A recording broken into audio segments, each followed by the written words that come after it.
everyone, I'm Kevin, otherwise known as Forum BX257, here to bring you another 1980s G.I. Joe tour review.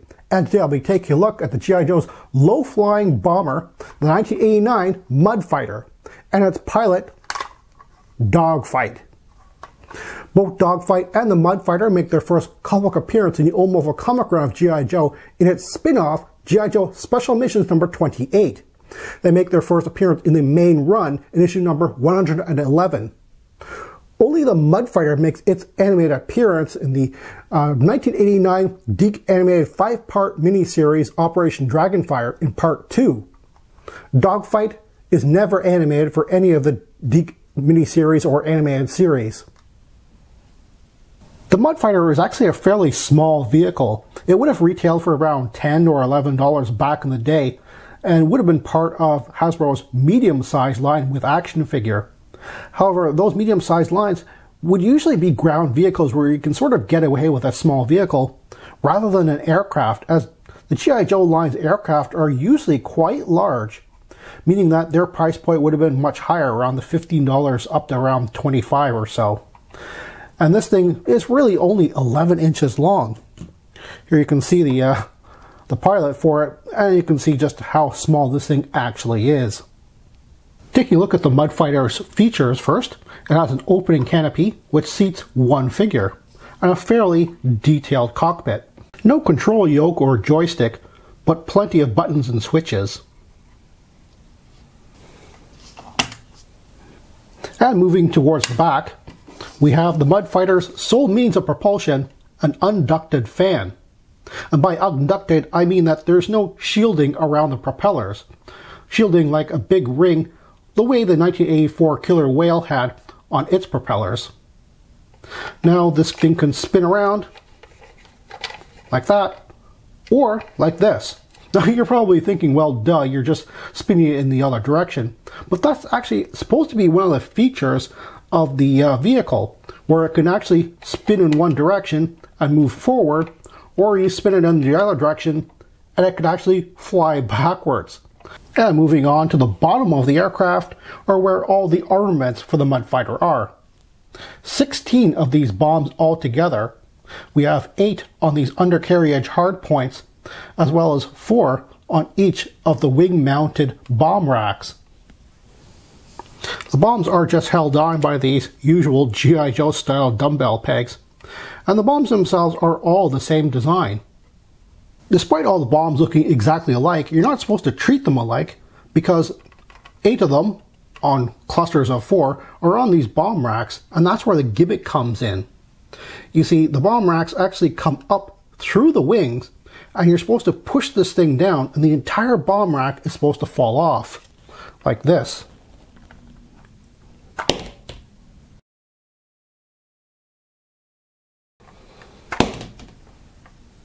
To me, this doesn't seem like a very well thought out gimmick, because honestly, you're putting your thumb on here or your finger on here and you're pushing it down, and it really feels like it should have had like a knob or something like that to make it a bit more comfortable. And also, it seems kind of strange that the entire bomb rack and all, is falling off the plane. That seems like a kind of a weird flex, but okay. And here's what it looks like without the bombs attached. There's certainly enough clearance on the bottom of the Mudfighter in order to put the bombs on backwards. And seeing as there's no front or back to the bomb racks, you can kind of do the same thing with them as well. Now, I'm not sure why you would want to do this, but it's an option, and options are always good. Returning to the bottom of the Mudfighter, we have 3 non-retractable landing gear. The back 2 are attached to the tail fins, which doesn't seem like a terribly strong thing to put your landing gear on, considering that this has to hold up the entire weight of the aircraft, but whatever. Then we have the wheels themselves, which are just a hard plastic wheel, which honestly the design looks more like a dumbbell than any type of tire tread that I'm familiar with. I actually don't mind the fact that this doesn't have retractable landing gear like most other G.I. Joe aircraft, because this is supposed to be a slow-moving, low-flying bomber, which probably just doesn't need the extra aerodynamics that pulling the wheels out of the way would provide. On the front here, we have some molded in detail of these two great big Gatling guns. They're slightly pointed towards each other. And it's rather unfortunate that these aren't a separate piece, because you can't really do anything with them. You can't rotate them, they don't recoil, and it's missing quite a bit of detail on the front here. They should be like the barrels here, or at least maybe like a sticker or something. Also rather unfortunate the fact that the top and the bottom of the hull of this aircraft comes together with a clip, which unfortunately necessitated through manufacture a hole right through the barrels. I've already mentioned some negatives for the Mudfighter, such as the poorly molded front Gatling guns and the slightly dodgy gimmick it has, the bomb dropping gimmick, which drops the entire bomb rack along with it. However, one thing which really does disappoint me is the fact that the cockpit doesn't have any cockpit glass. Remember, this is a $10 to $12 range vehicle back in 1989, not a $5 Skyhawk, which had the same thing but was forgiven for being a more economically priced toy, not something which is in the medium to sort of premium range back in the day. However, I must say that one of its major pluses is the fact that it doesn't have a lot of complicated things on it. It is an extremely sturdy toy. Nothing is likely to break, and nothing is likely to be lost on a vehicle such as this. And that is important because, well, let's face it, it's a toy meant to be played hard with. And it can be, and it'll still look like this when you're done with it. The Mudfighter was based on a real aircraft, the prototype XB-42 bomber with its unique rear-mounted propellers. Now, don't get me wrong, I do like the Mudfighter a lot, but there's a couple of questions that I have with this thing. And one of them is, what exactly does Mudfighter even mean?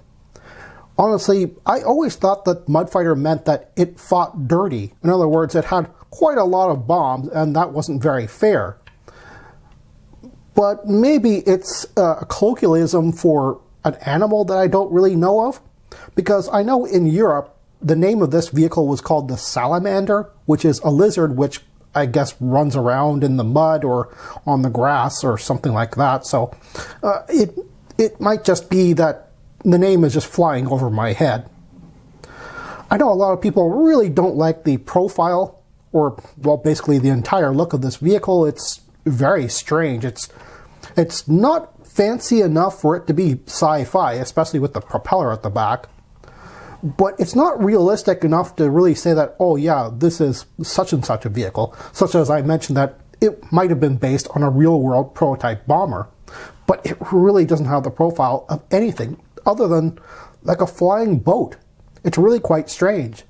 But to me, it's still a very intimidating looking craft. It's almost like the Klingon version of a propeller plane. So to me, in that way, it is actually kind of a neat little vehicle.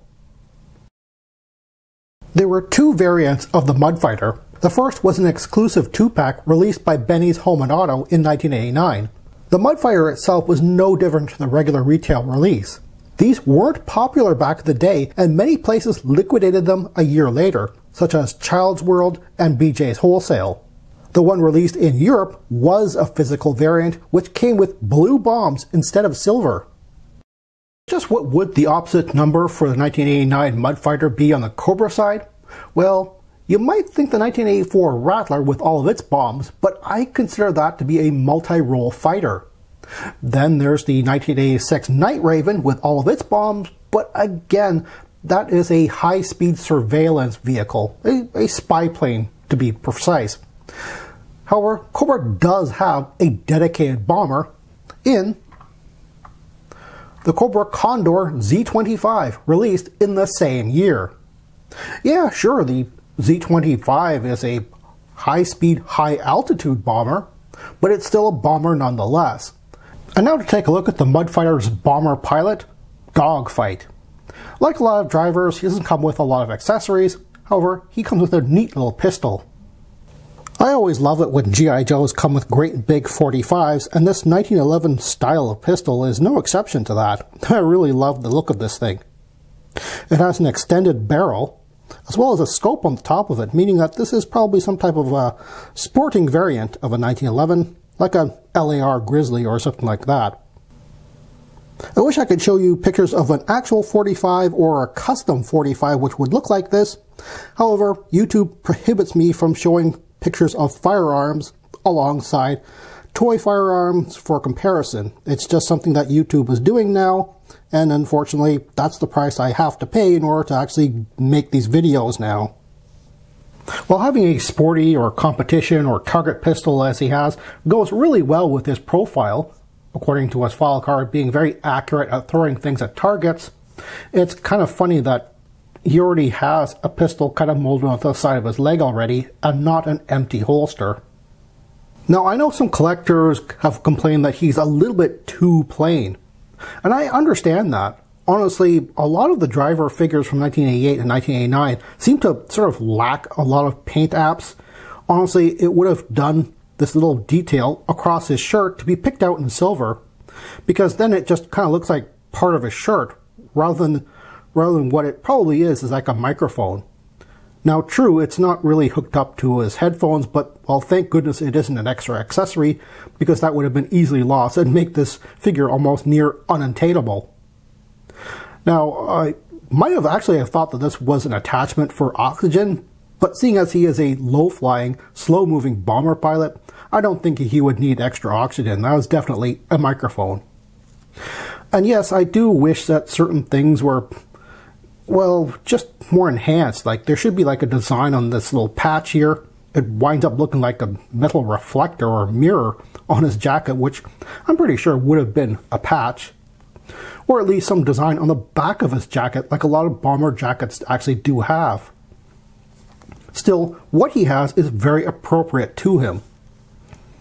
And I do like the fact that they have actually molded in the texture on this. It sort of reminds me of the leather weave on some holsters. Some people have even said that, well, his face kind of reminds one of Jamie Heineman from Mythbusters.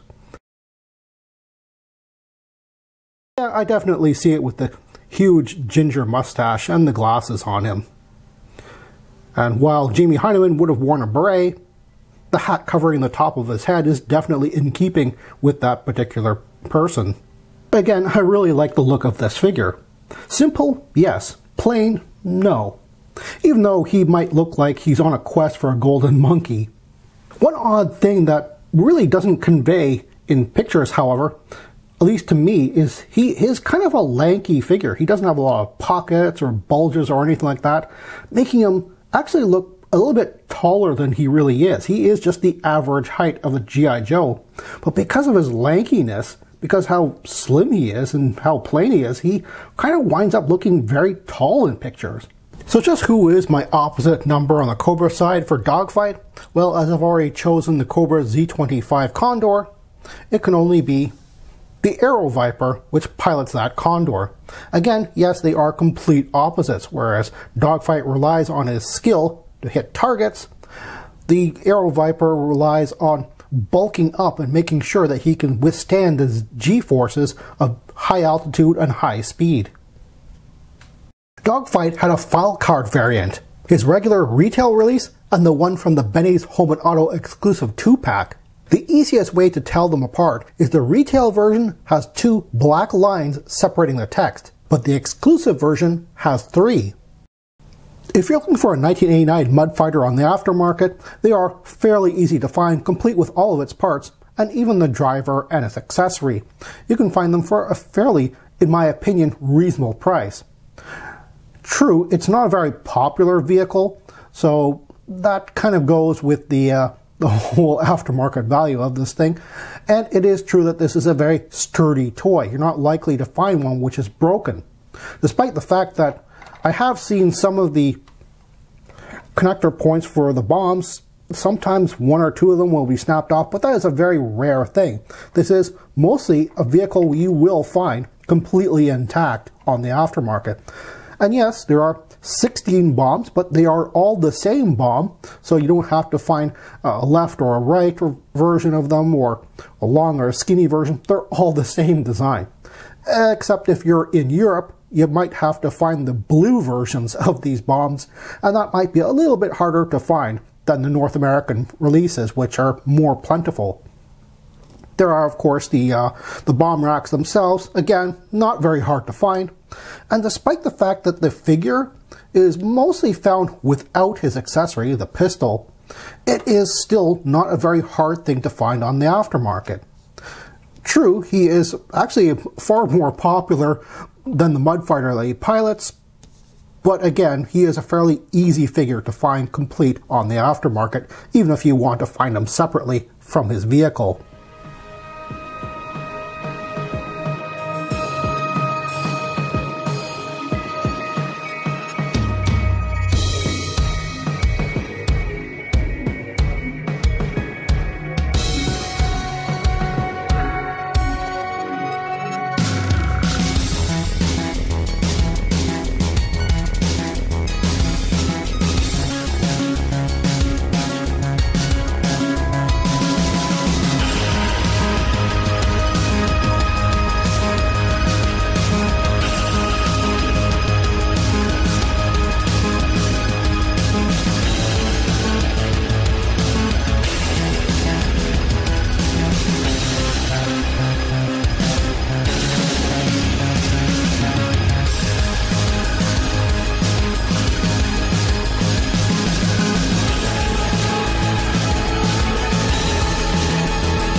Of G.I. Joe's Special Missions. There are a whopping 18 bombs. Well, that's all the time I have right now. Please check out my Facebook page for more information and behind-the-scenes photos for these reviews. Thank you for watching this video, and stay tuned for next time to see another 1980s G.I. Joe toy review. See you then.